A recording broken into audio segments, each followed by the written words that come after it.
राजू और मनोज बचपन के दोस्त थे। दोनों एक ही गली में रहते थे, एक साथ स्कूल गए और बड़े होकर भी दोस्ती वैसी की वैसी रही। लेकिन इन दोनों की सोच में एक बड़ा फर्क था। राजू मेहनती था, ईमानदार था, जो मिल जाए उसमें खुश रहता था। और मनोज, वो थोड़ा चालाक था, उसे हमेशा शॉर्टकट चाहिए होता था, कम मेहनत में ज्यादा कमाने की सोचता रहता था। एक दिन दोनों खेत पर काम कर रहे थे। गर्मी बहुत थी, पसीने से लथपथ। तभी राजू बोला, यार मनोज, सोच रहा हूँ शहर जाकर काम पकड़ लूं। यहाँ खेती से पेट भर जाता है, लेकिन कुछ बचत नहीं होती। मनोज की आंखों में चमक आ गई। भाई, अगर शहर ही जाना है तो क्यों ना कुछ बड़ा सोचा जाए। राजू चौंका। बड़ा मतलब ये कि हम सिर्फ मजदूरी करने नहीं, कुछ कमाने के लिए जाएं। मेरे पास एक आइडिया है। मनोज धीरे धीरे बोलते हुए अपनी स्कीम बताने लगा। उसका प्लान था कि वो दोनों शहर जाकर सोने की चेन और अंगूठियां बेचने का काम करें, लेकिन असली नहीं, नकली सोना, जो देखने में एकदम असली लगे, सस्ते में बनवाकर महंगे में बेचें। राजू को ये बात जमी नहीं। ये तो धोखा है मनोज, ऐसा काम मत कर। मनोज हंसा। अरे ये शहर है, यहाँ सब ऐसे ही पैसा कमाते हैं, तू बस हाँ कर, तेरा हिस्सा बराबर रहेगा। राजू ने साफ मना कर दिया, मैं मेहनत से कमाने में यकीन रखता हूँ, तुझे करना है तो कर, लेकिन मैं नहीं आऊँगा। मनोज अकेले ही शहर चला गया। वहाँ जाकर उसने नकली गहनों का धंधा शुरू किया। शुरुआत में कुछ दिक्कतें आईं, लेकिन फिर उसका धंधा चल पड़ा। 2 महीने में ही उसके पास बाइक आ गई, नया मोबाइल आ गया और गांव में लोगों को बताने लगा कि शहर में बहुत बड़ा आदमी बन गया है। राजू वैसे ही अपने खेत में लगा रहा, आराम से, चैन से। फिर एक दिन मनोज गांव लौटा, बड़ी गाड़ी से उतरा, चश्मा लगाए, जेब में नोटों की गड्डी। सब लोग उसके आगे पीछे घूमने लगे।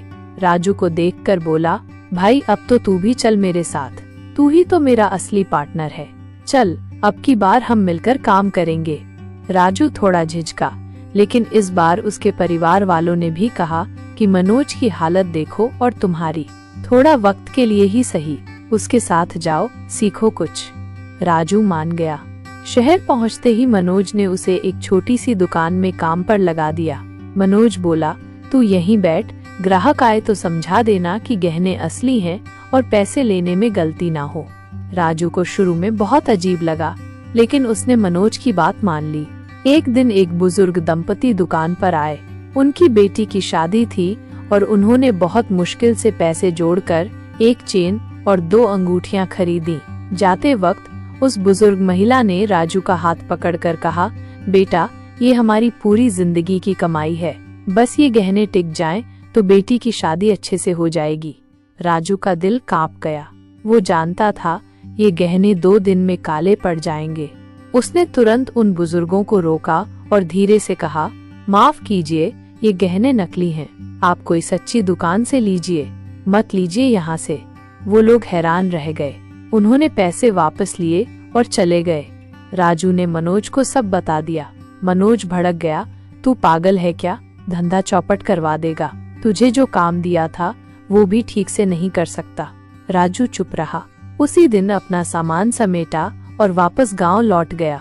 मनोज ने सोचा, एक गया दूसरा मिलेगा, लेकिन ऐसा हुआ नहीं। कुछ ही हफ्तों में शहर में उसकी दुकान पर पुलिस का छापा पड़ा। किसी ग्राहक ने नकली गहनों की रिपोर्ट कर दी थी।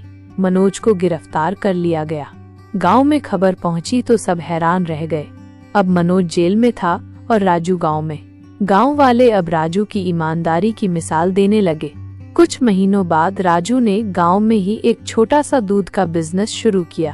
भैंसें खरीदी, घर घर दूध पहुंचाने लगा। धीरे धीरे उसका काम बढ़ा। अब उसके पास अपनी बाइक थी, खुद का पक्का घर था और लोगों का भरोसा। एक दिन मनोज जेल से छूटकर गांव लौटा, फटे कपड़े, थका हुआ चेहरा और आंखों में शर्म। राजू ने उसे देखा तो कुछ नहीं कहा, बस एक गिलास पानी पकड़ाया। मनोज बोला, माफ कर दे यार, तू सही था, मैं गलत निकला। राजू मुस्कुराया, अब अगर सही करना है तो मेहनत से कर, मैं काम में मदद करूंगा, लेकिन शॉर्टकट का रास्ता बंद है। मनोज ने सिर झुका दिया और बोला, अब सिर्फ मेहनत करूंगा, तुझसे सीख ली है दोस्त। इस कहानी से हमें सीख मिलती है कि दोस्ती में साथ देना जरूरी है, लेकिन अंधा साथ नहीं। जब सही गलत में फर्क हो तो सच का साथ देना ही असली दोस्ती है। लालच का रास्ता शॉर्टकट जरूर लगता है, लेकिन मंजिल वहाँ नहीं होती। इसी तरह की मोटिवेशनल वीडियोस को देखने के लिए हमारे चैनल को सब्सक्राइब करें, हमारे वीडियोस को लाइक करें और बेल आइकन को दबा दें, ताकि हमारे नए वीडियोस की नोटिफिकेशन आपको जल्द से जल्द मिल सके।